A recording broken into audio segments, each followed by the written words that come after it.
sa Sandigan Bayan nung tinatawag ho na leave of court para ho payagan ay yung mga naarestuhong mga senador para ho umattend. Pwede ho ba yun, attorney?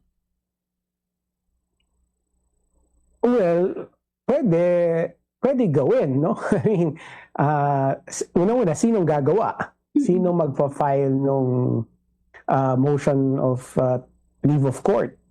Yung Senado ba? Or yung prosecution? Right? Or yung defense? Sino? Kailangan malinaw din yun kung sino yung magpa-file kasi kailangan may personality to file the motion for leave. No? That's one issue. Pero kasi nasa discretion yun ng Sandigan Bayan, no? Yung Sandigan Bayan ngayon, maghahanap yan ng legal basis para payagan yung mga nakakulong na senador. Right? Kasi kung titingnan mo, Jamaica, kapag pinayagan ng Sandigan Bayan yon, ang ibig sabihin nun, binibigyan ng special treatment yung mga senador.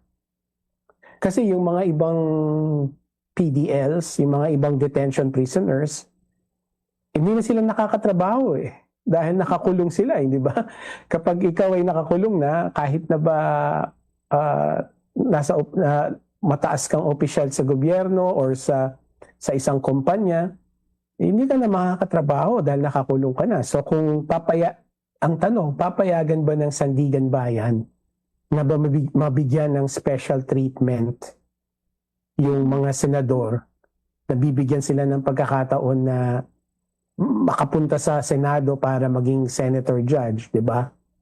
So, hindi ako masyadong kampante doon. Hindi ako sigurado gagawin ng Sandigan Bayan yon kasi that will be giving them special treatment na hindi pinapayagan ng saligang batas natin. So,